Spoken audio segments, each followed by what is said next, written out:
News, Accra. The country has in the latter years seen what we will best describe as an invasion by the Chinese in Ghana's artisanal and small-scale gold mining sector, making it unattractive for investors. A minerals engineering professor at the University of Mines and Technology at Tarkwa, Kwesi Amankwah, has attributed the problem to a financial gap within the artisanal and small-scale sector to which the Chinese are taking an undue advantage of. To curb this, he is asking for an overhaul completely to attract the banking institutions. In 1989, government liberalized gold mining in Ghana to allow artisanal and small-scale gold mining ASMs to formally acquire license to operate. However, today, both the licensed and unlicensed ASMs are basically using similar methods for the extraction of gold, which poses serious environmental challenge. Despite the dangers and difficulties with ASMs, it has become the only means of survival for most vulnerable rural homes. It has also created jobs for the youth.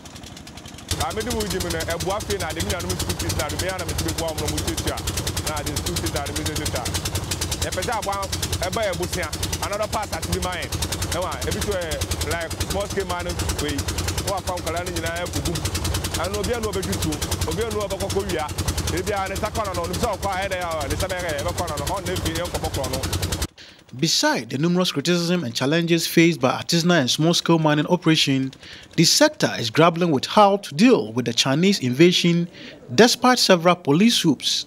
A professor of minerals engineering at the University of Mines and Technology has a solution to the problem. People need funds. The mainstream funding agencies or financial agencies are not able to provide the funds. And then lo and behold, a Chinese comes and he says, I have the money. I have the technology. Just let's come to an agreement and then mine and then share the profits. So if you look at the Chinese who were in Ghana, some were technicians brought along by companies to service equipment. And along the line, they got interested in the operation and also started mining themselves. But certainly, the Chinese came to fill in a gap. And if as a people, we do not want the Chinese to be around, then the question is, what are we doing to fill in the gap that the Chinese has left? Some financial institutions have been expressing their views on their readiness to fill in the financial gap and their expectations of the ASMs.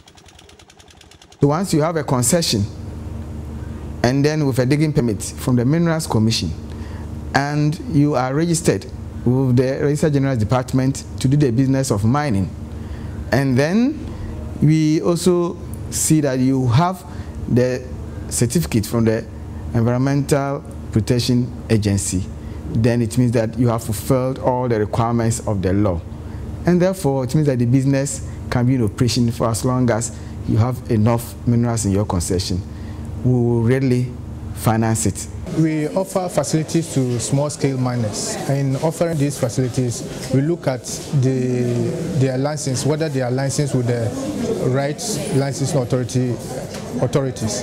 Then we also go ahead to find out, after having the license, whether they have a viable land that they are going to mine this thing from.